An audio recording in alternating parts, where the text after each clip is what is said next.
Yo, what is up, internet? We are back from California, and this video is long overdue, but here is my Born Free 16 invited builder bike. So let's just get right into it. I will pretty much explain the whole build process to you, all the different parts that I made, all the different parts that I bought.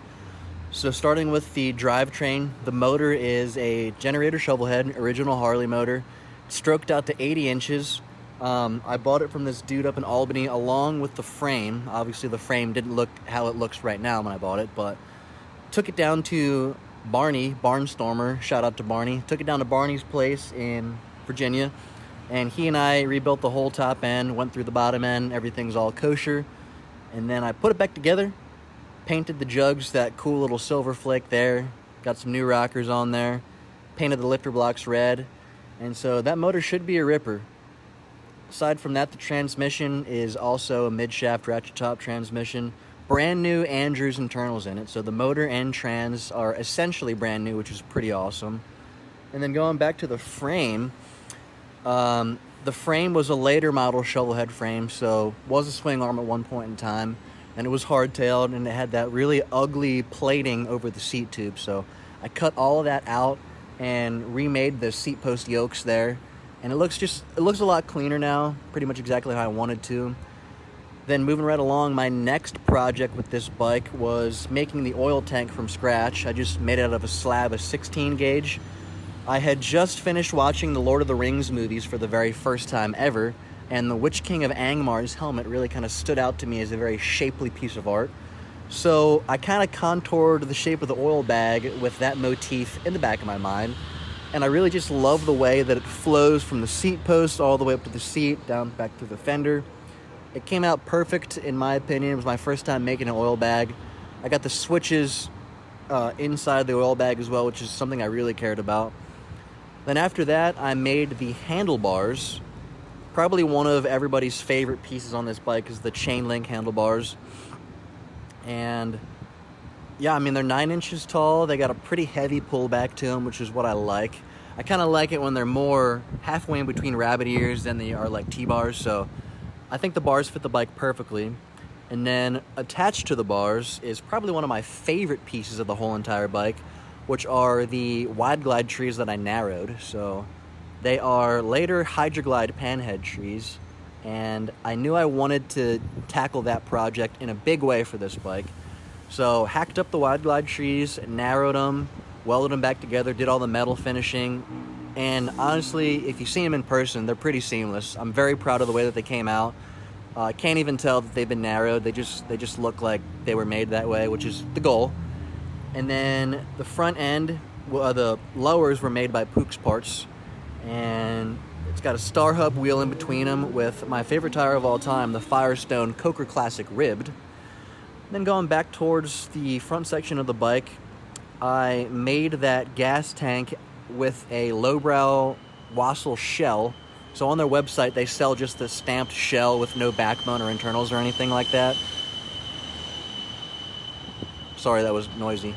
Anyways, I bought the shell, made the backbone, made the front tabs, and welded in the petcock bung and all that stuff. And then I knew I wanted the dual filler cap look. So the left side is actually just a secret compartment. There's nothing in there except for a place to store drugs that I don't do. And then the right side is the filler neck where all the fuel goes and all that good jazz. And then further along down, I guess we'll talk about the seat. Was made by Butt Seats. That was the first piece I actually bought for this bike. And then after that, I knew I wanted to have that coffin keypad to match, so I made the sissy bar. And then I made the coffin tail light, and then I welded them all together, and then I made the pad template, and then I sent it off to Canada, and Joel from Butts upholstered that P-pad for me. And the sissy bar is probably one of my personal favorite parts of the bike. I just think it came out beautifully, and yeah. Moving along from there, I made the exhaust, obviously. I love high up sweeps. They're my favorite looking pipes, I think. Have them on my panhead, and no, they do not burn my butt, contrary to popular belief. Other than that, I get a lot of questions about the rear tire. It is a Racemaster, M&H Racemaster front runner, so it's a car tire, front drag tire. It's 18-inch. It's an 18-inch wheel. People think it's a 16, but it's really just like a beefy 18.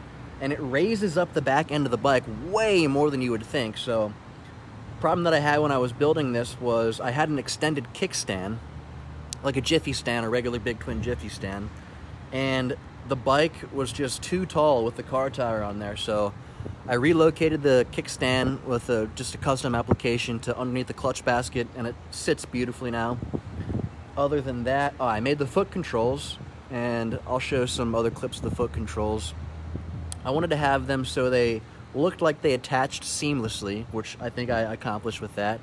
The clutch pedal, the throw on the feel is beautiful. The brake pedal is very cool. I relocated the master cylinder for the juice drum to in front of the transmission and just behind the motor, so you don't have any master cylinder linkage looking type of deal hanging off of the brake pedal. What else? I made the shifter, which was probably one of my favorite artistic pieces of the whole build. I just think it flows really well, and when you shift back, the shifter kind of contours the exact shape of the oil tank, which is just a kind of cutesy little thing that I thought was fun. And then I made that really neat little top motor mount carb support there instead of having one hang down and attached to the cases. Then the actual motor mount itself, I drilled a hole in and ran my fuel line through it so you don't have any nasty looking things hanging off or little nipples you got going behind your gas tank. All the wires are routed internally as well, so you don't see any wiring. It all goes through the backbone there, right into the oil tank where the battery is. Then, I think, am I missing something? Oh yeah, I did all the molding and stuff on the frame and all the other metal parts that are painted. So the windowed neck was the first big metal finishing task that I undertook. Cleaned up the fat bob mount area, and then I made the fins for the front of the down tubes and also the seat tubes as well. I love the way that the frame kind of just looks like a rocket ship and goes pew or whatever. Other than that, I don't know, what am I missing? Oh, the grips are made by Owl Pony. Yeah, I'll talk about stuff that I bought now. The grips are made by Owl Pony, and on the ends of the grips are some really, really wicked turquoise accents that Bad Companion Silver made. And let's see, what else did I buy? Oh, the headlight is a reverse light off of a 50s Mercury, or so I believe. Matt, Old Nipple Twister, made this, or laced this rear wheel setup for me, and it came out perfectly because I wanted to run that car tire, as you know. And then, other than that, oh yeah, I painted the dang thing. Hand painted the pinup on the top of the fuel tank. Laid out all the flames. Yeah, I don't know. I think that's it. I hope you dig it, because I freaking dig it a whole lot. So soak it in, baby. There it is. Until next time, peace. Have a great day.